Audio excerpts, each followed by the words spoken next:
bonsoir à toutes et à tous et bienvenue à tout le monde, assis à ceux qui nous écoutent en podcast. Un coucou à MNC qui est sûrement en train de faire son petit jogging du dimanche matin. Bienvenue dans la deuxième Toulouse, là c'est l'émission qui parle du Toulouse Football Club sur la bande FM en ensemble pendant 1 heure. La composition de cette 342e ce soir. Dans les buts, il est gardien des réseaux sociaux et de la vidéo, c'est Elliot. Bonsoir à tous. Tu m'as mis un gros coup de pression d'un coup. Ouais, mais il y a eu du changement tactique de dernière minute. On est passé en 3-5-2, donc je m'adapte. J'ai l'habitude que ce soit Vincent, mais ça marche. Ravi d'être là ce soir et d'être avec vous pour partager l'émission parfaite.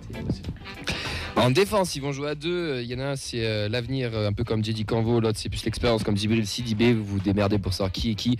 C'est Fred et Arthur en défense. Comment ça va, belle paire. Super bien, ça va. Super, merci.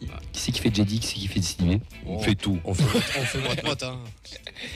Au milieu de terrain, il va jouer milieu de terrain et ce sera la voix off de cette émission. C'est un peu comme la voix dans Secret Story, mais c'est la voix de la feuille de match. C'est Vincent, comment il va? Ça va super, merci. Je cuisine, ça marche. J'aime bien, je me balade, j'innove. Ça marche en vrai? Ça marche vraiment? Oui, ça marche. J'ai pas de retour. On t'entend. Écoute, je vais faire le sniper, sauf que moi j'ai des cheveux. Enfin, voilà. Tu vas prendre cher, Sacha, t'es là pour ça. L'émission de Léa Salamé où il y a le mec dans le public là, qui met que des vannes.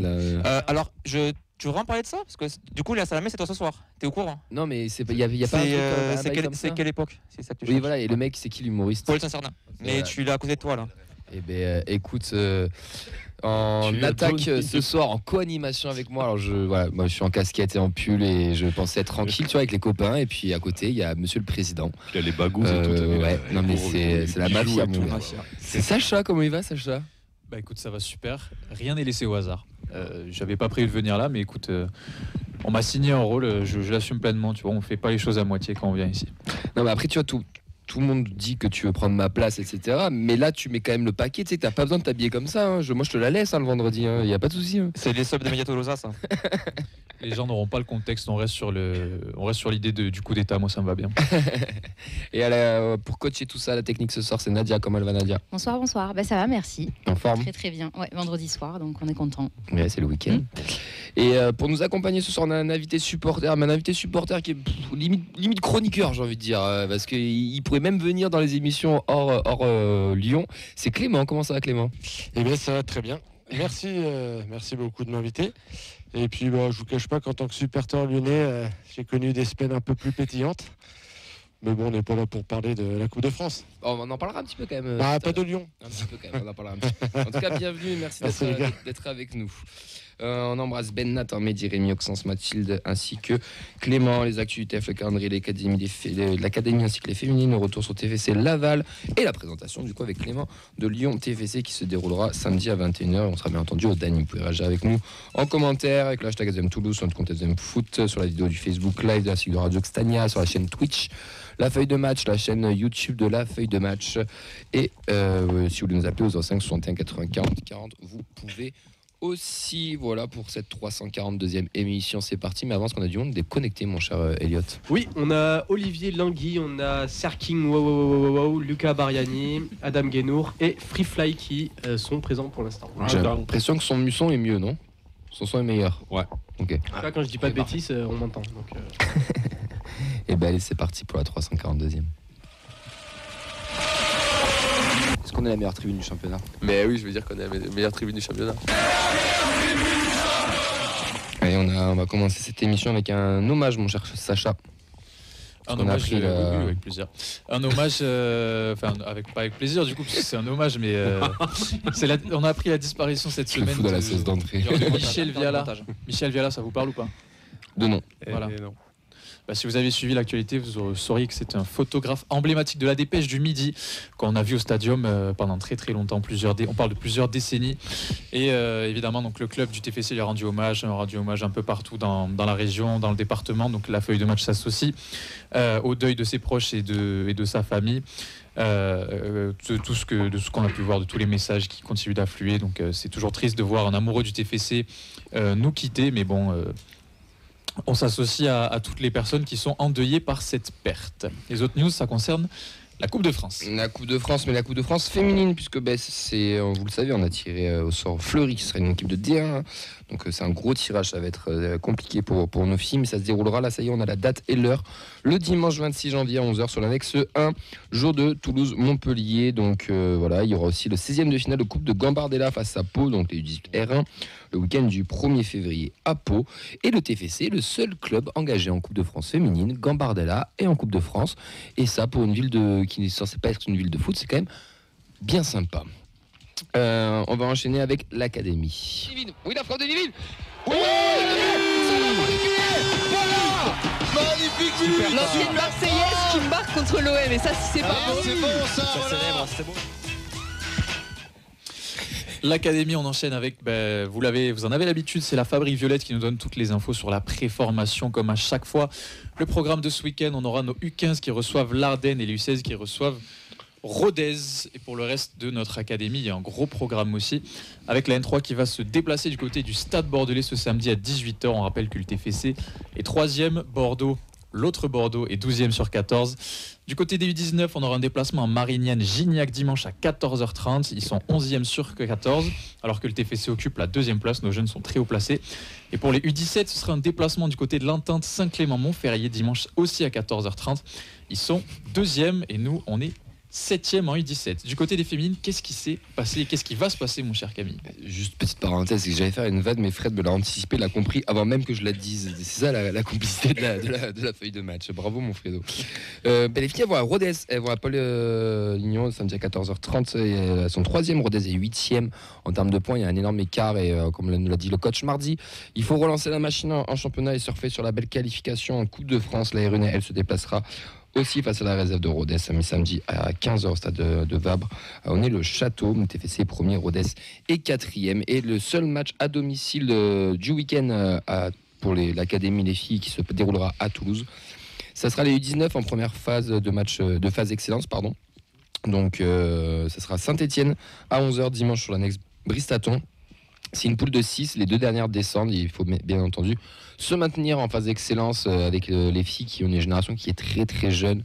Donc ce sont des U16 et U17 qui jouent pour la plupart. Donc ça sera un petit peu compliqué pour elles, mais normalement ça devrait faire le taf pour se maintenir. Bien entendu, le programme est à retrouver chaque vendredi à 16h sur tous nos réseaux sociaux et tous les résultats le lundi à 16h sur tous nos réseaux sociaux de la feuille de match.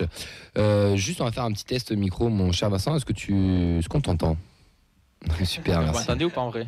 Moi, je t'entends en studio, mais je sais pas. Oui, on entend. Ça fonctionne. Je suis désolé pour vous, du coup. Et bien voilà, parfait. C'est parti pour le point Mercato. Financièrement, on a clairement boxé au-dessus de notre catégorie. Je vais vous rendre plus riche que les PDG les plus importants de tous les États-Unis. Moi qui suis dans la finance, 30% c'est impossible. On l'embrasse bien entendu. Mercato, mon cher Sacha, on a eu la première news mardi que Alamadi revenait, mais là on a un premier départ. Premier départ, ouais, puisque c'est avec quand même une certaine dose de surprise qu'on a appris que Alex Dominguez, le deuxième gardien jusqu'ici du TFC, s'en allait du côté de Eibar en D2 espagnol. Donc c'était un prêt avec option d'achat. Eibar qui est 11e à 5 points des barrages, donc un club de D2. Il va sûrement en trouver du temps de jeu, mais Alex Dominguez, c'était peut-être pas le joueur qu'on s'attendait à voir partir en premier, non? Non, mais pas Sekedal. Hein. Non. C'est vrai que les insiders nous ont menti. Est-ce qu'il y a Fred qui part aussi? Parce que je sais qu'il a une grosse passion pour le bar, ça n'a aucun rapport? Ça c'est Clément est très heureux qu'il y ait un nouveau prêté par contre. Bar. Non mais Dominguez, alors il y en a qui, j'ai pu discuter un peu avec des gens sur les réseaux qui regrettent qu'on lui ait pas laissé plus sa chance. Vous êtes d'accord avec ça ou pas? Il a eu la malchance, entre guillemets, que Guillaume Reste soit là, quoi. Parce que moi, à mon avis, ça ferait un très honnête numéro 1 dans beaucoup de clubs de Ligue 1 et même chez nous, je pense. Il était là pour concurrencer Reste. Sur la prépa, Reste a explosé, donc il n'y a plus de questions. Et je pense que le match qu'il avait fait contre la Roma, Reste, ça a tout basculé en son sens. Et on savait que ça allait être lui le titulaire. Mais il se serait foiré. Je pense que Dominguez aurait eu sa chance pour le coup. Moi, je pense que les gens qui ont ce ressenti-là, c'est surtout par rapport au début de saison compliqué qu'a connu Guillaume Reste. Et on en a vu beaucoup à cette époque-là qui se posaient la question de pourquoi pas lui donner sa chance à lui. Au final, il l'a pas vraiment eu. Et là, on se retrouve dans une situation où peut-être que les promesses qu'on lui avait faites n'ont pas été tenues. Et tu te retrouves avec un concurrent qui explose tout dans la fleur de l'âge et qui, même quand on a cru qu'ils étaient blessés, au final n'était pas blessé. La porte n'était pas vraiment ouverte pour lui. Donc s'il va chercher du temps de jeu ailleurs, tant mieux. Puis c'est un prêt avec option d'achat. Donc au TFC, les prêts, on sait très bien que tout peut arriver. À tout moment, on le revoit dans 1 an ou dans 6 mois. Donc on verra bien ce qui se passe. Ouais, c'est-à-dire que Hogg repasse numéro 2 dans la hiérarchie, mais c'est surtout... moi, je pense que surtout on essaie de voir un peu pour Niflor ce qui va se passer. On en a parlé dans les travaux du Stadium. Moi, ma théorie, c'est que reste une saison de plus et que Niflor basculera après quand Rest aura fait 3 ans chez nous. C'est un poste où il peut se passer plein de choses là, dans 6 mois en fait. Tu penses ? Ouais. S'il reste part et transféré, mais sinon pas forcément. Je suis pas sûr qu'il soit transféré de suite. Après, je peux me tromper, ça reste un actif, Guillaume Restin. Ce qui est bien, c'est qu'au TFC, maintenant, il y a autant de gardiens qu'il y a d'animateurs à la feuille de match. Il y en a un différent chaque semaine qui se prend la place de l'autre. Au final, Dominguez, on n'a pas pu voir vraiment son talent, malheureusement. Peut-être qu'on lui avait dit, évidemment, qu'il serait concurrent l'an dernier, quand même, l'été dernier. Et il a rien fait, il n'a pas pu jouer de la saison. Donc là, on imagine qu'il est frustré. Et là, on a Hogg qui revient. Donc, en fait, numériquement, on avait trop de gardiens aussi. Donc, oui, parce que tu as la Combe aussi qui est sous contrat pro. Ouais, c'est ça, il est quand même souvent sur la feuille de match. Puis, je pense que l'épisode de Rouen en Coupe de France, il a fait du mal aussi. Parce que c'était sa compétition, c'était lui qui jouait. Il était pas mauvais. Et il y a cette séance de pénaux, etc. Moi, c'est ça pour moi. Ça a eu un peu coupé l'élan qu'il avait. Et derrière, ça aurait rien changé. On aurait pu voir son talent, mais ça aurait rien changé parce que Rest aurait continué, on imagine, à performer et être du coup indiscutable. Et vu que gardien c'est vraiment un poste où il n'y a pas beaucoup de turnover, si t'as pas une coupe de France jusqu'au bout, tu vois pas le deuxième gardien. Ouais. Vous avez des problèmes de gardien aussi à Lyon, enfin des problèmes. Gasperi, Lopez, maintenant Lopez est parti. Bref, après moi je trouve que ça c'est encore un cas à part, c'est qu'on n'a pas été très propre l'OL de ce côté-là avec Lopez parce que c'est quand même notre gars, ça fait 20-25 ans qu'il est chez nous. On a pris Perry qui est super bien, qui est un gardien en devenir, il n'y a rien à dire. Bon, au pied, c'est quand même pas terrible, mais c'est, faut dire ce qui est. D'ailleurs, ça peut être un argument pour vous demain, c'est aller l'embêter sur son pied parce que vraiment la relance, c'est la cata. Mais c'est un super gardien, mais c'est plutôt la gestion de comment on a mis Lopez dehors. Et là, il part presque dans l'anonymat dans un autre club. Alors que franchement, qu'on veuille faire une transition, c'est une chose. Et déjà au moins bien préparer l'après. Le faire sortir correctement et même que ça soit clair entre les deux parce que vous savez je vais pas vous l'apprendre quand tu es entre deux gardiens on sait pas vraiment où les hiérarchies, t'as un qui a un statut, l'autre qui est plus fort et machin, on jongle avec ça, c'est vraiment pas terrible et puis je trouve qu'on a été à côté, le club de Lyon, on a été à côté de nos pompes de ce côté là quoi. Ouais, bon, en tout cas, nous, Dominguez, il s'en va, il n'aura pas marqué les esprits. Dans les quiz d'ici 2-3 ans, il faudra s'en souvenir. Ce sera, je pense, ça reste dans le côté très timide du mercato pour l'instant. Oui. Ouais, totalement. Mais comme lui l'avait dit, ce sera un mercato très calme, même si on aimerait bien qu'il s'active un peu. Mais bon, c'est comme ça. On va enchaîner, puisqu'il y avait un match le mercredi, et on va le débriefer, puisqu'on s'est qualifié face à Laval.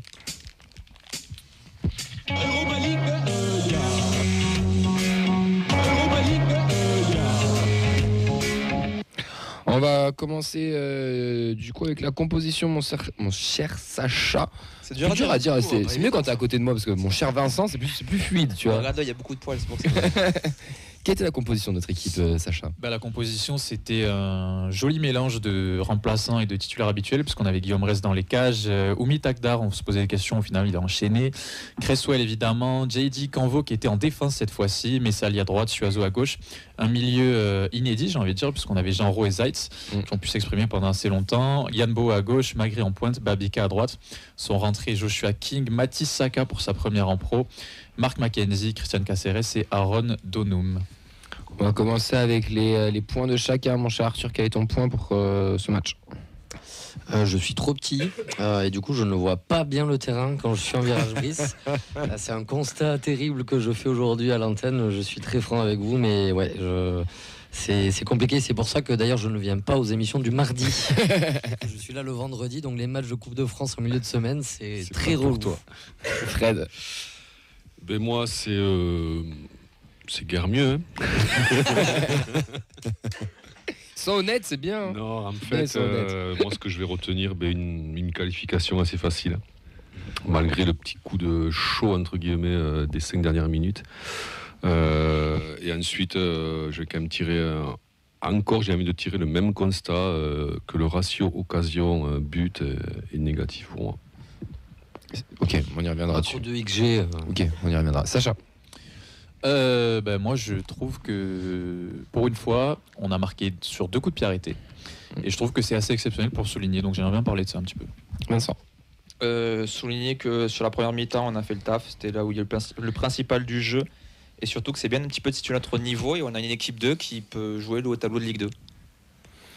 Ok, on va commencer par la qualif, parce que je pense que ce genre de match, on s'en tape un peu du contenu, un peu l'essentiel c'est la qualif, mais là on a eu le droit avec aussi un petit peu de contenu, parce que je suis d'accord Fred, on s'est rendu le match facile face à cette équipe de Laval, avec une équipe qui était quand même un petit peu recomposée. Clément, toi tu étais au match aussi, t'en as pensé quoi? T'es d'accord si on te dit qu'on s'est rendu le match facile et que qu'on a fait le taf en fait, et que au bout de 30 minutes on savait que ça allait passer quoi? Ah complètement, donc moi j'étais au match et puis j'avais le match de Lyon sur les genoux en même temps, donc j'ai suivi les deux à moitié, mais le taf ils ont fait ce que doit faire une équipe favorite quand elle reçoit, ça veut dire que tu domines, tu prends le ballon, t'embêtes les autres et puis tu te rends le match facile en gagnant 2-0 à la 30e quoi. Et alors c'est même pas pour foutre un petit scud à l'équipe de Lyon, mais c'est comme ça que ça doit se passer. Tu reçois Laval, t'imposes chez toi. D'ailleurs Laval a fait quand même beaucoup d'erreurs techniques. Pardon, que ce soit des fois des dépasses, des contrôles contre 30 cm de trop, mais c'est pas parce que Laval est pas bon, c'est comme Ligue 2, c'est parce que Toulouse ils ont fait le boulot en fait, soit dans le placement, dans comment les attaquer. Domination aérienne, parce qu'il y a les buts là-dessus, mais même en défense, ça prenait tout, et pourtant ils avaient un grand gaillard devant Laval. Je connais pas, je suis navré, mais il a rien fait, donc je trouve que Toulouse a fait ce qu'il fallait, donc ouais, tu trembles entre guillemets à la fin, mais tu trembles pas vraiment, moi je trouve. Fred, match facile. Oui, match facile, ouais.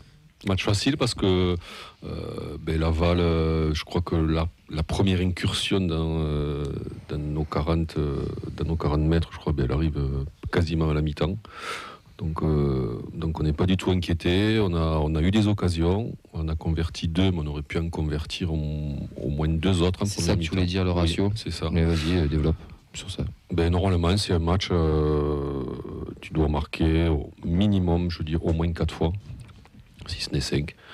Et donc tu dois pas avoir ces 2-3 minutes à la fin où tu peux te dire tiens 2-1 sur un malentendu ça peut faire 2-2 et après ça t'embarque sur quelque chose qui peut être compliqué alors que tu as dominé le match mais de A à Z. De A à Z. Sacha, t'es d'accord avec Fredo là quand il te dit qu'on aurait dû peut-être convertir un peu plus d'occasions? Je suis entièrement d'accord. Je suis très content des joueurs qui ont réussi à être décisifs. Que ce soit Cresswell, ça fait longtemps qu'on attend qu'il mette son but. Que ce soit Jean Rau, évidemment, dans le sens de tout ce qui lui arrive, ça fait du bien de le voir se remettre en confiance. Mais on a eu aussi d'autres occasions, surtout pour nos offensifs. Yann Boho en a eu, Babika en a eu, je sais pas combien, Magri en a eu. Ça aurait été bien aussi qu'eux aussi retrouvent ce surplus de confiance.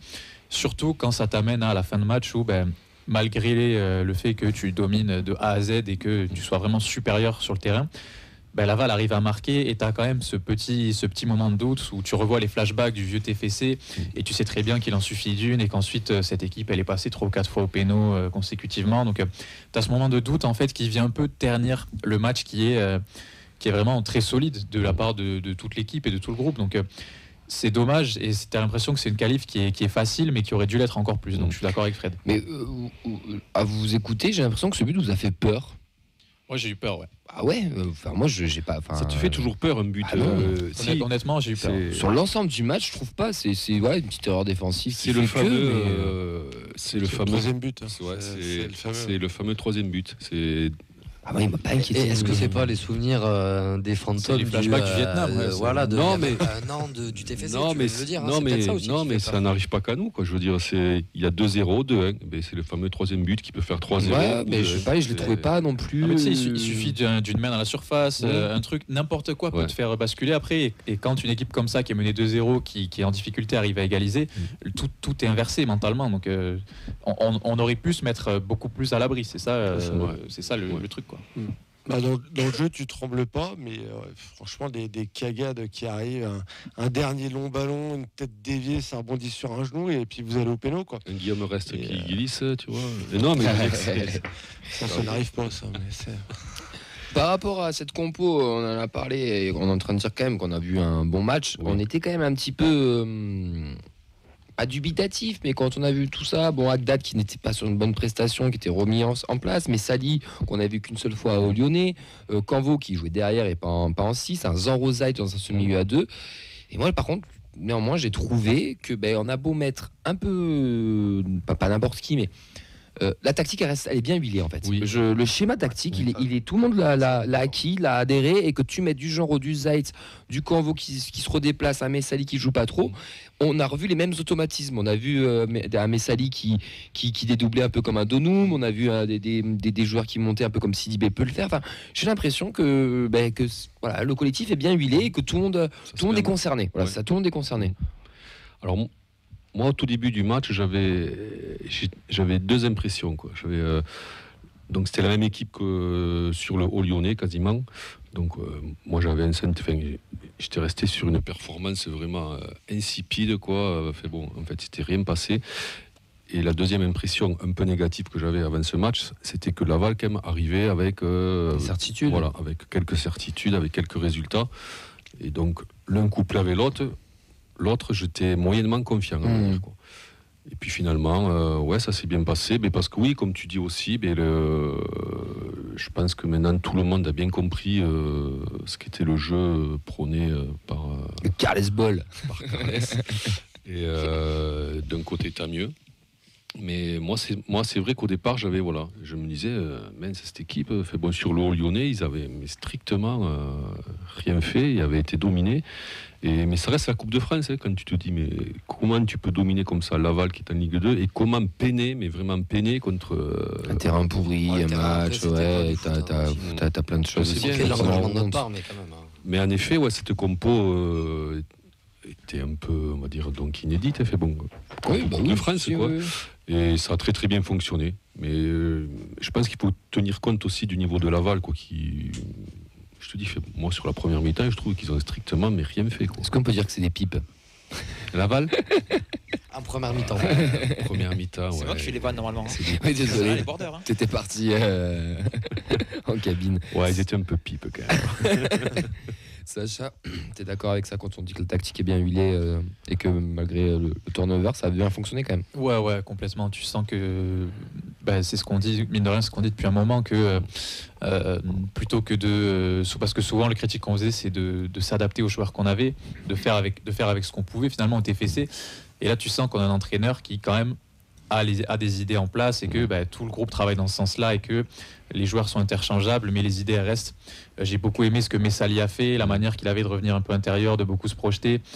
J'ai beaucoup aimé ce que j'ai vu de Zait, que jusqu'à présent, j'avais vraiment pas vu faire un bon match au TFC. Je trouve qu'il y a eu du mieux. Et même Babika, oui. Il a beaucoup croqué, mais il s'est procuré beaucoup de choses. Il a réussi à dédoubler, alors que c'est des joueurs qui sont censés avoir aucun automatisme parce qu'ils jouent pas ensemble. Mais tu sens que les idées directrices, elles restent quand même les mêmes. Et il y a des choses intéressantes dans ce truc-là, de pouvoir faire souffler tes cadres, faire souffler tes joueurs, et quand même retrouver les mêmes schémas, que ce soit dans le pressing ou dans la manière dont tu essaies d'aller vers l'avant et de te procurer des occasions. Des réactions, Elliot? Ouais, on a quelques réactions. Tout d'abord, par rapport au match, on a CC Tolosa qui nous dit: on a fait le boulot, on a marqué vite, mais on n'a pas totalement tué le match. Et ensuite, on a des réactions par rapport, de manière individuelle. Donc, par exemple, on a Adam Guénour qui nous dit que Messali a été intéressant, et Luca Bariani qui nous dit que Haddad et Zait ont fait une bien meilleure prestation. Est-ce que vous êtes d'accord? Ouais, alors avant qu'on passe sur les joueurs, juste Vincent, un petit mot peut-être pour finir sur la note collective. Tout le monde a l'air de dire qu'on a quand même passé un match assez facile, même s'il y a eu une petite frayeur sur la fin. J'ai pas été très bon stratégiquement, puisque la première mi-temps, il y avait du jeu, j'étais tout en bas du virage, donc j'ai vu que dalle. La seconde mi-temps, j'étais avec Nathan, Andy Tolosa, où on voit super bien, et il n'y avait pas de jeu. Donc je dirais que pour ma part, c'est un match mitigé. Non, sincèrement, Note de l'équipe 2. Voilà, exactement. Non, on a fait le taf. En seconde, on aurait pu être plus tueur aussi, parce qu'en soi, on a eu les occasions. Il y a moins de jeu, il y a moins de maîtrise, mais il y a eu des occasions. Magri, je pense qu'il est sur un cimetière indien, c'est pas possible d'avoir une poisse pareille au bout d'un moment. Même fait de la peine. Babika, ça montre qu'avec des pieds carrés, tu peux courir vite. Donc c'est aussi une bonne chose, une note d'espoir pour les gens qui ont des pieds carrés. Et qui courent vite. Franchement, on aurait dû tuer le match avant. Même il y a eu des offrandes. J'ai une action de Beau qui vraiment, il est à 5 mètres du but, il est gentil, il file le ballon. Ou il y a un contre aussi, où au lieu de donner sur Donum, on donne sur l'autre côté et ça foire. Donc il y avait la place pour plus. Est-ce qu'on a eu peur vraiment en fin de match? Je pense pas, parce qu'il y avait déjà tout le coaching qui avait été fait aussi du côté de Laval. Je pense pas qu'ils auraient pu donner plus sur la fin, quoi. Ce qu'on retient, c'est quand même qu'on a eu un petit peu la manière, qu'on est même frustré de ne pas avoir mis plus. Donc c'est quand même bon signe, j'ai envie de dire, par rapport à Lyonnais par exemple, où là on était juste content de passer. On les a respectés en tout cas. Totalement. Disons que le contexte Coupe de France, c'est une qualif. C'est une bonne qualif. Ouais, parce que ça te met une bonne qualif. T'as pas été trop inquiété. On parlera de Lyon après, mais voilà, t'abordes la semaine. Ouais, tranquille, confiance. En fait, tu vois, on parlait de la qualif à tout prix, mais compte tenu de ce qui s'est passé dimanche dernier contre Strasbourg, c'est bien aussi de proposer ça et de se rassurer comme ça pour repartir directement sur une dynamique qui est quand même bien plus positive. Du coup, les joueurs, Canvo qui enchaîne et qui enchaîne bien, mais j'aimerais qu'on s'intéresse à Messali, Rafik Messali, international algérien U20, qui faisait sa deuxième apparition, et du coup Adam qui nous disait qu'il était intéressant. Mehdi, d'ailleurs dans le space de Média Toulousa, en parlait aussi, qui en début de saison disait que c'était le joueur le plus prêt physiquement, qui pouvait potentiellement aller chercher des minutes. Et Messali, ça fait deux matchs de Coupe de France, même le premier c'était pas, c'était très, très correct pour sa première. C'était celui même à la limite qui avait sorti un peu son épingle du jeu. C'est ça. Et là, encore une fois, c'est pas, il a pas fait le match de sa vie, mais il a été bon. Enfin, c'est ce qu'on demande aussi à un jeune, c'est de répondre présent. Dans ce contexte-là, tu sais que tu peux compter sur lui, quoi. Donc est-ce que vous pensez qu'il peut peut-être pas chipper la passe à Kamandi, parce que dans la hiérarchie, il est quand même numéro 3, mais aller le titiller peut-être un peu plus ou pas? Ce match de Coupe de France peut lui permettre ça? Compliqué, je pense, surtout dans le sens où c'est un peu alors il est bon, mais c'est un peu ce truc-là du TFC où on joue avec des pistons alors qu'on n'en a pas vraiment de formation, et donc c'est un peu des joueurs que tu amènes à droite à gauche, qui essaient de faire comme ils peuvent. Mine de rien, j'ai beaucoup aimé la manière qu'il a de se projeter vers l'avant. Il y a un peu de déchets techniques, ce qui est normal, mais physiquement il est quand même costaud, il va au duel et il essaie toujours de jouer vers l'avant, et ça je trouve que c'est positif. Maintenant, Kamandi de retour là, de maladie, de blessure, je sais pas. Mais de là aller le chercher, ça me semble peut-être compliqué. On verra sur le match de Guingamp, peut-être qu'il risquera de rejouer encore une fois, de se remettre en valeur. Mais tu parlais de ce que disait Mehdi hier, je suis totalement d'accord sur le fait qu'ils disent que même si c'est un joueur qui a passé la vingtaine, ce qui nous semble dans le monde du foot actuel aberrant de se dire que tu es un joueur qui a 21, 22 et qu'il n'a pas signé pro chez toi, enfin qu'il n'a pas sa place. Qu'il n'a pas déjà 50 matchs. C'est ça. C'est quand même intéressant. C'est un joueur que c'est vraiment intéressant d'avoir dans notre effectif, et que je pense qu'on a bien fait de conserver au chaud et de lancer petit à petit, parce que on peut pas avoir uniquement des cracks qui sont prêts à 17-18 ans et qui vont tout exploser, sinon on les vend et on va chercher derrière, tu vois. C'est bien aussi d'avoir ce genre de profil, vraiment. Après, il a été freiné par des... Voilà. Après, il a été freiné par une... Oui, genou deux fois. Oui, il a déjà genou deux deux fois. Et après, alors... Donc offensivement, je suis d'accord avec ça, Sacha. Donc on voit qu'il... C'est dur à dire, Sacha. Viens, on change de prénom. Chacha, moi. Chacha, ça me va. Donc comme dit Chacha, il a une pointe de vitesse et tout. Donc quand il se projette sur l'avant, c'est très très bien. Après, moi, je demande à le revoir vraiment avec en face un client défensivement. On va dire. Voilà. Ouais, bon. En attendant, le mec, tu lui donnes des minutes, il les prend bien. On ne sait pas s'il est moins bon que Kamandi sur le niveau. Moi, je ne l'ai pas assez Kamandi, je pense qu'il est meilleur. Je sais pas, parce que en fait, Messali... Ouais, mais il faut voir, en fait, avec quelques matchs dans les jambes, parce qu'il a le profil pour jouer piston, en fait. Il sait se projeter vers l'avant, il a quand même du coffre, comme tu dis. Donc, en vrai, à voir. Après, de toute façon, c'est bien, ça met un peu de concurrence, et c'est très bien. On est surtout serein en défense. Tous les postes sont doublés, on a sur chaque côté des gens qui peuvent dépanner derrière. Finalement, le maillon faible, sans lui recracher encore dessus, c'est Agdag, mais... Et qui, pour le coup... a fait son match. Donc t'as quand même, franchement, la défense, c'est la réussite de l'année. On n'a aucun doute dessus. Et tu lui concèdes le moins de tirs en Ligue 1. Tu as une des meilleures défenses de Ligue 1. T'as pas Nicolas Hyssen, le papa. Et t'as pas Nicolas Hyssen. Alors tu pensais que t'allais prendre de l'eau. Ça fait longtemps et on a. Ouais. Non, bien sûr. Ouais. Par rapport aux joueurs, hier sur le chat. Ouais. Dans les commentaires. Chat, ça y est, j'ai 30 ans. 36-15 feuilles de match. Là, on a eu un joli débat sur Beau. Oui, exactement. Mais vas-y, dis-nous tout. Pichot qui nous met un petit commentaire. Qui lance le débat et qui nous dit que il nous dit que Beau a le totem d'immunité et que personne sur les réseaux sociaux ne l'égratigne, alors que Siro fait les mêmes matchs et il prend grave cher. Et Vincent qui dit c'est parce que il est plus beau que Siro. Voilà. Mais non, mais Beau, moi je l'ai déglingué gentiment au Danu lors du dernier match, et je le répète ici, c'est un poulet sans tête qui n'a un QI football très léger, mais dont tu as besoin de ce genre de joueurs. Vous en avez un petit peu des joueurs comme ça à Lyon. Non, mais Cherki, typiquement, Cherki, en termes de QI foot, c'est pas ouf, mais techniquement, ça commence à l'être. Ah ouais. Ça commence à l'être. Complètement d'accord avec toi. Mais sur les premiers mois, en termes de QI foot, c'était compliqué. Là, depuis 6 mois, j'avoue, c'était pas bon. Oui, ça demande confirmation. Voilà. Mais en tout cas, là, il est dans le vrai. Voilà. C'est vrai. Actuellement, je me suis rendu compte en le disant. Mais Beau, il arrive dans un moment où c'était le néant. Offensif, il nous a sorti des choses qu'on a besoin de voir. Là, il est un petit peu en dessous, mais je le répète, on aura besoin de lui. J'en suis sincèrement convaincu qu'on aura besoin de lui pour finir la saison. Ceux qui attendent qu'il state, il ne statera pas, c'est pas un gros stateur, et ça j'en reste persuadé, mais qui retrouve un peu plus de mordant et qui soit un peu moins poulet sans tête, ça serait bien, et qui simplifie son jeu. Simplifie, Yann, simplifie. D'autant plus que t'as pas un joueur autre que lui dans ce registre-là. Zach un peu, mais qui est plus complet, pas le même registre. Non, mais je veux dire, je suis pas d'accord. Zach, il prend beaucoup plus la profondeur. Oui. C'est un joueur qui peut te faire la différence sur une ou deux touches. Ça, c'est des consignes du coach. Il va beaucoup plus toucher le ballon. Oui. Il va demander plus dans les pieds. Ouais, Zach, dans les profils, c'est un peu. Bon, on va dire que c'est quand même un tripoteur de ballon, comme on disait à l'époque. Il peut dribbler, il peut faire autre chose. Il a besoin d'avoir le ballon dans les pieds. Peut-être que c'est des consignes du coach aussi. Oui, non, mais que ce soit les consignes, mais il me semble un petit peu plus, comment dire, fou dans ça, enfin pas fou, oui, mais, tu vois, faut foller un peu, quoi. Qu'il amène un petit peu plus de fantaisie que ce qu'amène Zach, quoi. En tout cas, Yann Beau, c'est un petit peu compliqué. Parce qu'en attendant, si tu le sors, tu mets. Mais il y a pas. On en parlera après, mais tu mets qui, quoi. Exactement. Dans les prestats, pour continuer un petit peu, de celui qui a fait une bonne prestation et que tout le monde l'a souligné, c'est Denis Genreau, et en plus il marque. Ça fait plaisir pour Denis de le voir buteur, cher Vincent. Ah oui, c'est mérité en fait, rien que pour le karma. J'espère qu'il a bien célébré devant Comoli les doigts vers le ciel.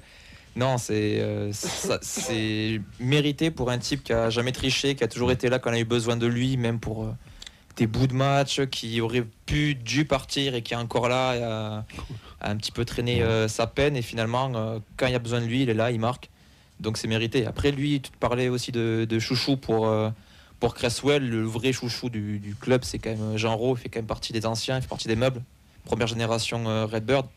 Forcément il y a un attachement à lui, c'est pas forcément le meilleur, mais c'est peut-être un des plus battants, donc très content pour lui, sincèrement. Vous pensez qu'il peut... Ouais. Pour moi, ça reste quand même un joueur de... Alors, c'est pas péjoratif, hein, mais ça reste un joueur de Ligue 2, donc là, il a brillé contre une Ligue 2, et je pense que c'est un peu comme Samsana, quoi. C'est un peu le même... C'est un peu le même niveau, on va dire, quoi. Et moi, à sa place, oui, j'essaierai de redescendre d'un cran et d'être vraiment... d'emmagasiner des matchs et de rester dans un club... même quitte à se fixer, parce qu'il a l'air assez... c'est pas un joueur qui a l'air de demander beaucoup de choses et qui est prêt à se fixer quelque part, je pense, si en retour il a ce qu'il veut, c'est-à-dire de la considération. Et nous, chez nous, malgré ce que dit Vincent, je trouve qu'en début de saison, c'était pas trop ce qui était prévu, quoi. Donc de la considération, je trouve qu'il en a pas trop eu. Et finalement, tu l'entends pas, quoi. Voilà. Il a un très bon esprit, quoi. Voilà. Il va faire 26 ans pour formation, donc pour montrer aussi sa progression qu'il peut encore avoir ailleurs aussi. Moi, je suis un peu entre vous deux quand même, parce que au-delà de tout le côté, de tout l'affect, tout le côté chouchou que Vincent a développé, moi au début je pensais plus comme Fred, mais vu la tournure qu'a l'air de prendre notre mercato, qui est très calme, et vu ce qui s'est passé avec Schmitt, qui a sa saison terminée, je pense que ça peut peut-être rabattre les cartes, malheureusement pour lui, parce que il gagnerait en fait à exprimer son talent sur une autre pelouse avec un public qu'il aime tout autant et où il puisse vraiment se régaler, parce qu'on le voit faire des passes, on le voit jouer vers l'avant lui aussi.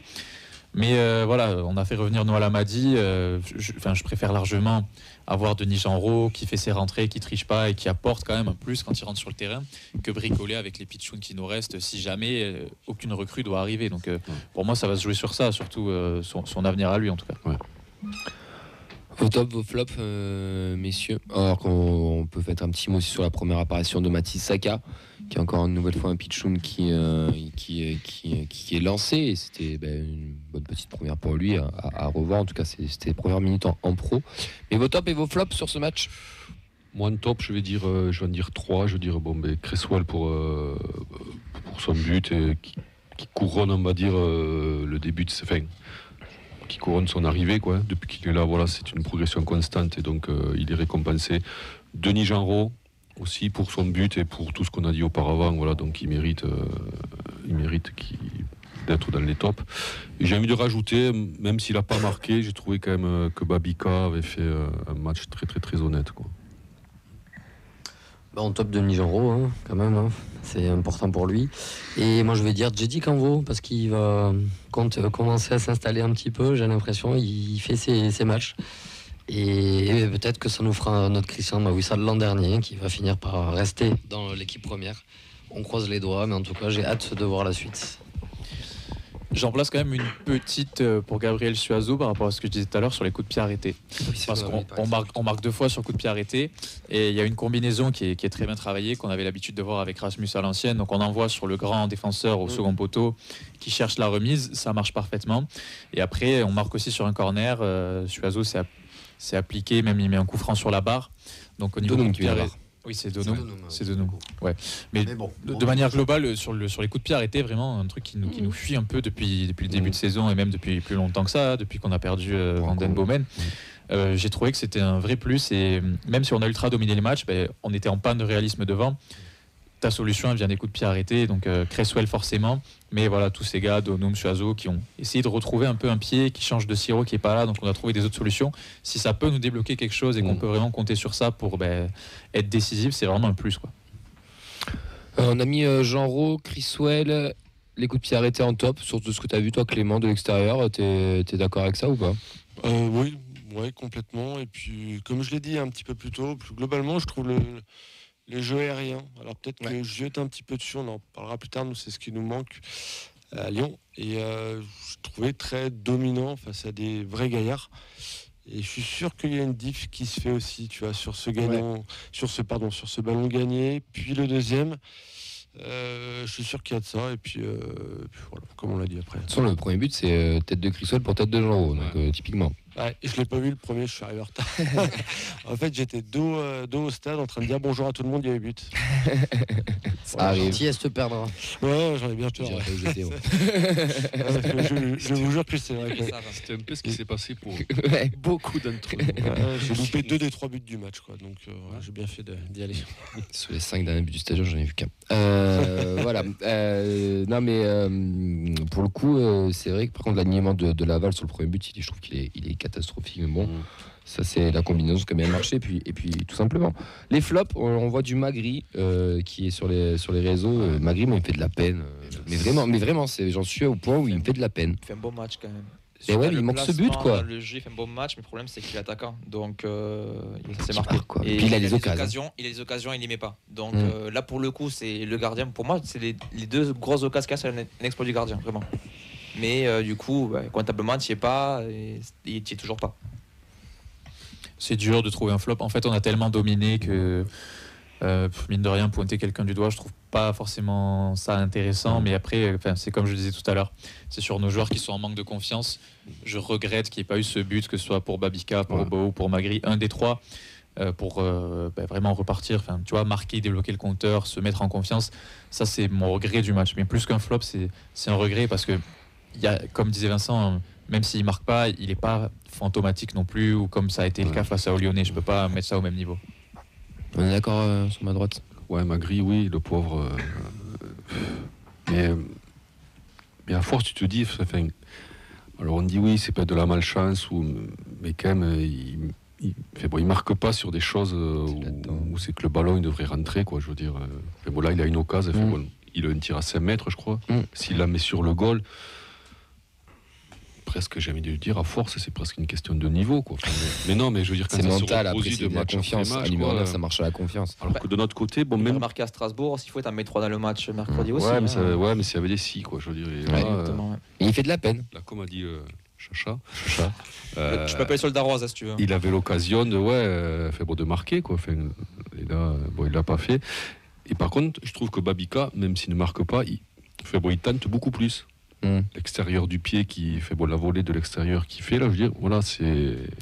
C'est un assassin sur son enroulé pied gauche de la fin. Aussi. C'est un enroulé quand même pour toi? Il le tente, non? Je sais pas. Peut-être qu'il l'enroule mal, mais il ouvre son pied en tout cas. Moi, j'ai l'impression que Magri tente moins, il se montre moins. Enfin, là, il est vraiment. C'est la longue descente aux enfers, quoi, pour lui. Ouais. Je pense qu'on a fait le tour sur ce match. On a eu le tirage au sort hier, du coup, qu'on a suivi en direct dans le space de Média Tolosa. D'ailleurs, on les remercie de nous avoir invités. On remercie Mehdi d'y avoir été. On va vous donner les affiches avec les horaires. Donc, le mardi 4 février, il y aura un Lille-Dunkerque, un 3-Brest, un Le Mans-PSG à 21h10. Les deux autres matchs à 19h. Pour le mercredi 5 février, ce sera Strasbourg, Angers, Cannes, Div Cabourg, Nice qui ira à Saint-Brieuc, pardon. Le jeudi, on aura du coup Reims contre Bourgoin. Et petite précision, Lille, c'est contre le vainqueur d'Haguenau-Dunkerque. Oui, Haguenau-Dunkerque, c'est ça que je me suis un petit peu enflammé. Et nous, on chope Guingamp. Voilà. Alors Guingamp, pour les plus jeunes ou les moins jeunes, c'est 2009. C'est, je pense, à peu près, quand on fait l'interview de supporters, qu'on demande les pires souvenirs, il y en a à peu près, je pense, 30% qui nous citent ce match-là. Les anciens joueurs surtout. Les anciens joueurs, je vous conseille d'aller revoir les vidéos qu'on avait fait lors du Covid avec lesviolets.com et la Dist, où quand on reçoit Dido, où on a même Capou aussi de l'époque, on a, je sais plus qui c'est qui a eu d'autres. Enfin, c'est sur plein de vidéos où ils nous disent qu'ils les avaient pris un peu de haut, que c'est leur pire souvenir au club. Donc voilà, même Casa, je crois, dans la 300e, dans la 200e aussi nous le dit. Mais vous, qu'est-ce que vous pensez de ce tirage, les gars? Elliot, tu penses quoi de ce tirage? Chacha. Elliot après du coup en deuxièmement, mais qu'est-ce que tu penses de ce tirage de Guingamp? Moi je trouve que c'est très bien, on va pas se mentir, parce que c'est encore un match à la maison et c'est un adversaire qui... Comme Laval en fait, c'est un peu du même acabit, ça joue la même chose en Ligue 2 cette saison et c'est une équipe sur laquelle on va avoir l'ascendant, tout le monde va nous voir gagnant, donc on va devoir prendre nos responsabilités et on a réussi à le faire. Tu vois, si on avait vraiment été à la peine et qu'on s'était qualifié par miracle contre Laval, j'aurais peut-être été un peu plus médisant, mais là franchement quand tu vois les équipes qu'il y avait, alors les N2, les N3, il y a toujours ce côté piège qu'on n'aime pas. Là tu joues chez toi, tu joues contre une équipe que tu connais, tu vas les étudier, etc. Tu t'es déjà formé contre une Ligue 2, donc pour moi c'est une de nos meilleures chances de passer un tour supplémentaire, et puis ça va dans notre lignée de la chance légendaire qu'on a sur les tirages là depuis 2-3 ans, c'est quand même assez exceptionnel. Ouais, par rapport au plateau qui était prévu. Non, mais. C'est bien. C'est bien. C'est bien. Par rapport au plateau prévu. Par rapport au plateau qui est proposé. Non, par rapport au plateau qui est proposé, oui, tu pouvais pas trouver guère mieux, quoi. Je veux dire, tu reçois à la maison un adversaire très abordable. Que demander de plus, t'évites une Ligue 1, ça aurait pu être beaucoup plus piégeux. Hein. Tu peux avoir un déplacement à Lille. Pardon. Il y a Paris qui traîne encore, donc voilà, quoi. Nice, Strasbourg qui nous ont battu. Voilà, donc là tu prends une Ligue 2. Même à Reims, c'est pas ouf d'aller jouer à Reims. Surtout. Ou d'y vivre encore pire. Puisque c'est quand même une équipe encore qui joue les barrages, quoi. Donc en Ligue 2 qui va jouer pour les barrages d'accession. Donc peut-être que la coupe, ça sera pas non plus un objectif, quoi. Alors que comme dit Sacha, si tu vas à Div, pour eux c'est vraiment un gros événement, quoi. Voilà. Arthur, d'accord sur ça? Moi je dirais pas mieux, ouais. Moi je m'attendais à limite 3, mais notre Guingamp c'est parfait, on a eu beaucoup de chance. Je suis assez content de tirer une Ligue 2 parce qu'en plus on pourra faire une bonne prépa puisque le week-end avant on reçoit Montpellier, donc on sera déjà dans la thématique. Le bâtard. Il y en a dans cette équipe, je le sais, ils sont pas forcément là, mais qui pensent que la Coupe de France c'est pas forcément la jouer jusqu'au bout. On aura ce débat de toute manière, mais championnat ou pas, faut le jouer, faut tout jouer à fond. On a 4 matchs maintenant quand même. On a 4 matchs. Ouais, 8e. On est à 4 matchs, non, mais bien sûr. Puis même, c'est une compétition dans une Liga à 18. T'as pas de Coupe d'Europe, t'as rien, t'as que ça à jouer. Le tirage, il est quand même. Le tableau, pardon. Marseille, Lyon qui sort, Monaco qui sort. Il nous reste les gros. On va dire les gros, c'est Lille, Paris et ensuite Brest, Toulouse et Strasbourg et Reims, entre guillemets, quoi. T'as Nice aussi. Nice aussi, pardon. Mais je veux dire, le tableau est ouvert. Tant que tu chopes pas le PSG, si quelqu'un peut l'éliminer, je dis pas qu'on va la regagner. Je dis juste que il faut y croire et que tout simplement, en fait, cette Coupe de France, ça nous a tellement apporté en termes d'émotion, en termes financiers, en termes de structuration, en termes d'évolution, qu'on n'a pas le droit, quand tu es le Toulouse Football Club, de ne pas la jouer à 250%. Tout simplement. Les grosses écuries, elles vont jouer le championnat, elles jouent l'Europe, etc. Nous, on ne fait pas partie encore de ces écuries-là. C'est par ce genre de compétition qu'on doit aller chercher des choses qui sont belles. Et quand on voit en 2-3 ans ce qui s'est passé, qu'il y en ait un qui me dise oui, non, la Coupe de France, ça nous a rien apporté ou ça a été mauvais pour nous, je pense qu'on peut l'envoyer à. Et pas que des choses, et donc pas que des choses en termes de résultats ou de palmarès, mais ce que ça t'apporte à toi en tant que supporter. L'émotion, les histoires, l'épopée, bien sûr. Le virage, il est aussi plein, le public, c'est tout ça aussi. C'est un tout, quoi. Donc nous, on n'aime pas encore un club à pouvoir se passer de sauce. Voilà. Et il faut y aller. Et Guingamp ou pas Guingamp, c'est la revanche de 2009. Je peux vous dire qu'il y en a beaucoup qui s'en souviennent. Intérêt à les martyriser. Les bus étaient déjà prêts. Et la teinture, quoi. Et si tu le permets, si vous le permettez aussi, quand tu regardes les clubs de Ligue 1 qui restent, parmi les gros que tu as cités, c'est que aussi des équipes qui jouent encore la Coupe d'Europe. Donc ils vont en lâcher des plumes, ils vont être à balle dans Ligue des Champions. Même Nice, qui est quasiment out de l'Europa League, va quand même jouer ces 2 derniers matchs à fond. Donc si tu as un peu de chance au tirage, moi déjà je me faisais la réflexion avant que nous qu'on se fasse sortir. Quand tu vois les gros qui partent, plus ceux qui restent, si tu as un match à sortir, quoi. Quand tu regardes, si tu as un peu de chance, tu peux presque aller prendre une demi assez facilement, si je puis dire. Oui, mais si. Et tu as une demi à sortir. Et si Paris saute, comme il y a 2 ans pour vous, quand Marseille les a mis à août, un Lille au Stade de France, alors je me projette pour vous, mais admettons qu'on rêve, c'est pas complètement insensé, quoi. Paris, c'est chaud, mais il manque Nantes pour gagner facilement en finale. Ça, on n'avait pas prévu.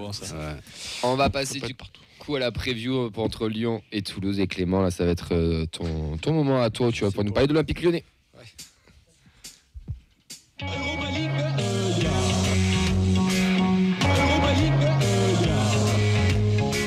Qu'est-ce que je l'ai bien formé. Ah ouais, putain. C'est... Bref.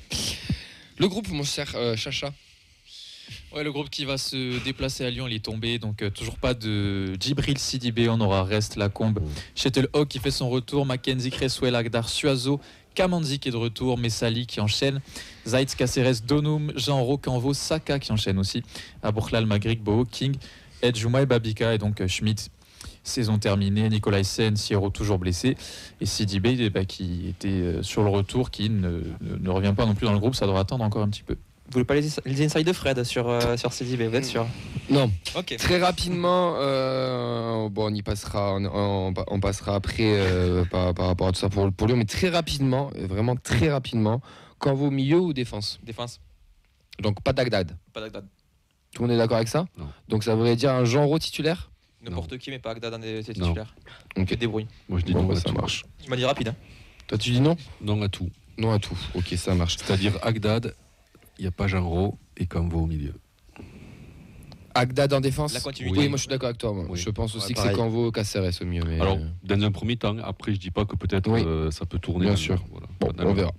Il nous manque de temps. Juste comme ça, hein. Dans la feuille de match, on est 14. Vous pouvez voir que ce soir, il y a la preview de Lyon. Ils sont tous pas venus parce qu'ils sont tous des pseudo-supporters de Lyon ou anciens supporters repentis. Et voilà, et du coup, ils laissent la place à Clément, mais ils sont tous cachés chez eux. On les embrasse, bien entendu. Clément, comment ça va? Tu nous l'as dit tout à l'heure, donc celle-là, je la saute comme question. Je suis un peu... Ça va toujours. Quelle école de journalisme t'as fait? Moitié, aucune, parce que j'ai pas d'argent. Moitié de saison, elle est bonne, la moitié de saison des neiges, j'ai envie de dire. Vous êtes quand même dans le haut du tableau, bien en Ligue Europa. Mais toi, d'un point de vue supporter, comment tu la juges? Écoute, on est là où on doit être, mais on n'est pas là où on veut être. Voilà, on est 6e, je crois qu'on est 7, 8 ou 9e défense, on est 3e attaque, donc voilà, on est 6e, on est où on doit être. La Ligue Europa, elle redort pas mal. Parce qu'il y a quand même beaucoup de matchs en Ligue 1 qui sont pas terribles. Enfin, on attaque en début de saison, on en prend 3 à Rennes, 2 contre Monaco chez nous. Contre Marseille, ça se passe vraiment très mal. Donc, on commence méga mal. Après, on a 3 mois super cool. Et là, ça fait un mois qu'on est un peu aux fraises. Donc, et puis en plus, vu qu'on a beaucoup d'à côté, qu'on doit faire de l'argent, on doit absolument être en Ligue des Champions. Il y a ça, ouais. C'est à côté, les fameuses interviews de Textor là, qui est sorti dans Rotten sans flamme, qui a fait beaucoup parler, hein, qui critique un peu la Ligue, Nasser El Khelaifi, etc. Et qui propose des idées aussi hautes pour un peu essayer de sauver le football français de la crise qui est là. Mais à côté de ça, à Lyon, là, sa gestion est quand même bizarre. Et vous êtes dans une période de mercato où vous devez vendre. On ne sait pas qui sera là, on va dire, le 1er février. Beaucoup de joueurs, on ne sait pas s'ils sont en instance de départ ou s'il y a un gros chèque, ils doivent partir. Enfin, on a l'impression que Lyon là, est quand même assez perturbé par tout ce qui se passe en extra-sportif. Alors qu'on trouvait que c'était quand même pas mal depuis 6 mois, quoi. Clairement, ça joue, hein, tout ce qui se passe de la part du président à côté. Ça nous embête, et à mon avis, si on est un petit peu à côté depuis le début janvier, c'est pas pour rien. Qui part, qui reste rapidement, on sait qui va partir, on sait qui va rester. C'est beaucoup moins complexe que ça en a l'air. Ceux qui jouent pas et qui coûtent de l'argent vont partir. Est qui jouent et qui sont performants, ils vont rester. Donc après, il faut prier pour pas avoir de grosses blessures. Donc ouais, on est pas mal. C'est perturbant, et Textor fait du mauvais Olas, j'ai envie de dire. Parce qu'il critique El Khelaifi, ce que fait El Khelaifi, c'est ce que faisait Olas il y a 10 ans. Je trouve qu'il a des bonnes idées, que tout le pouvoir soit entre guillemets centralisé, si je peux le dire comme ça. C'est vraiment pas une bonne chose, mais on a d'autres trucs à faire qu'aller faire la guéguerre avec le président de Paris. Paris est loin devant nous.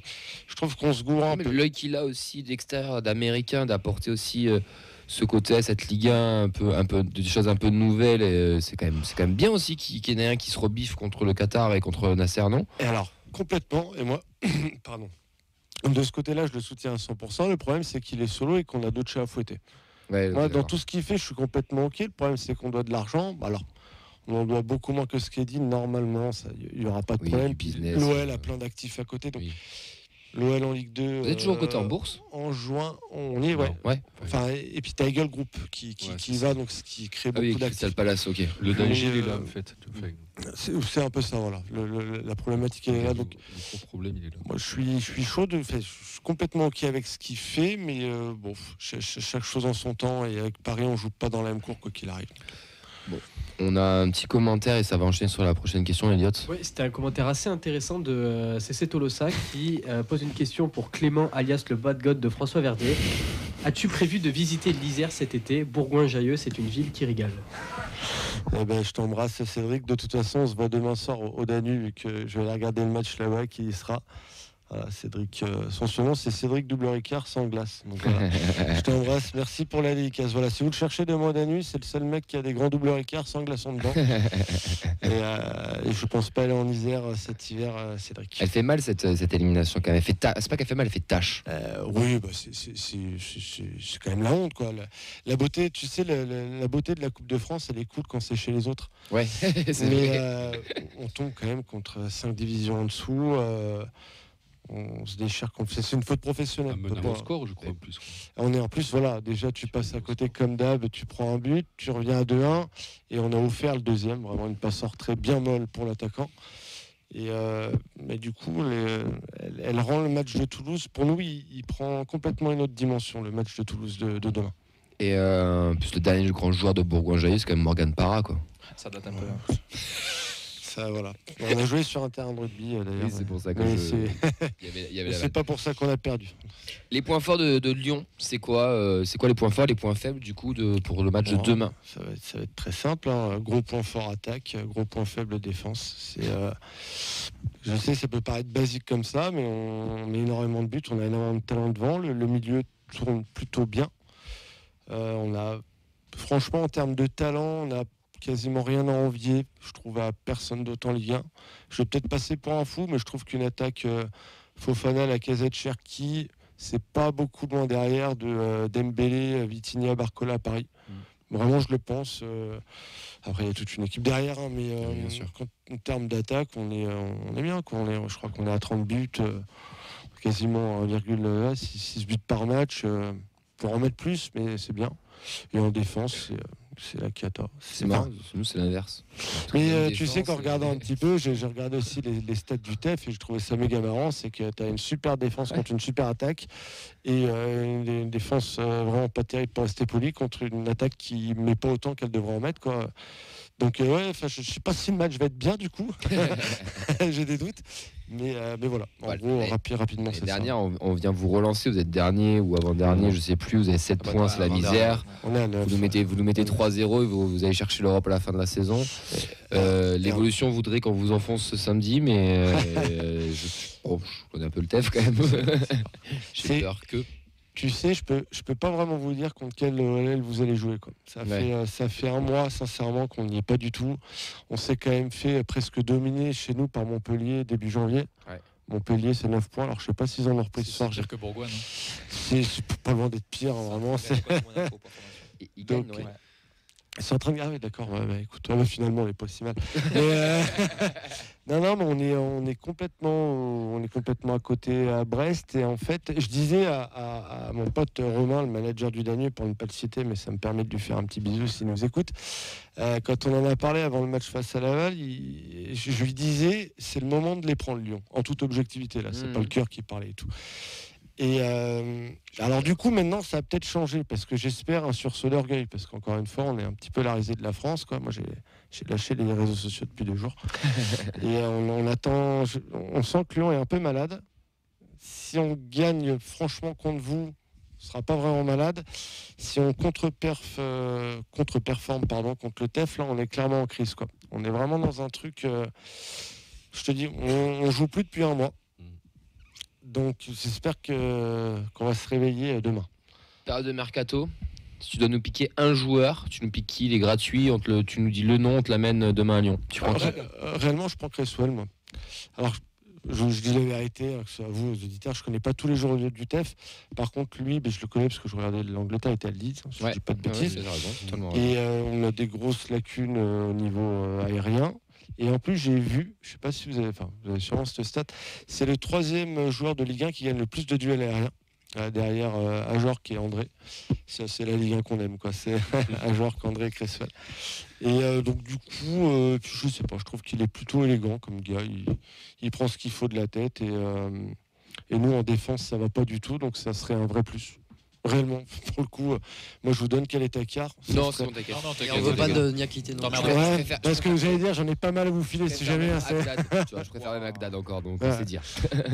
Donc voilà, j'irai sur ce gars-là, ça irait dans tout. Ouais. On sera demain au Danube, du coup, à 21h pour vous faire suivre, pour commenter le match. On vous donne rendez-vous à partir de 20h30. N'oubliez pas votre écharpe pour venir chanter le sécanto avec nous, faire des animations. Il y aura le quiz, les boissons à gagner, le speaker aussi. On va passer au prono. Il nous reste 40 secondes. Elliot, ton prono? 0-0. Super. Clem, je te finis par toi. Nadia? Réaliste 2-1 pour Lyon. Ok. Buteur? Non, je sais pas. Ok. Arthur? 2-1 pour Lyon, but de Jean Roux. Prêt? 0-0. Sacha? 2-2 parce que la Casette n'est pas là, donc on va pas perdre. Mais Cherki aime trop nous victimiser, donc on va pas gagner non plus. 1-0, 0-1 King. 3 pour Lyon, on va quand même se réveiller chez nous, Miko Tadze et Cherki. Eh bien écoute, on vous donne rendez-vous demain à partir de 20h30 au Danube. Tous au Danube, venez supporter le TEF avec nous, des boissons à gagner, une belle animation autour de la feuille de match. On te remercie Clément, merci beaucoup d'avoir été avec nous, merci Nadia, Elliot, Vincent, Arthur, Fred ainsi que Sacha. On vous dit à mardi, passez une très belle soirée. Salut. Merci les gars.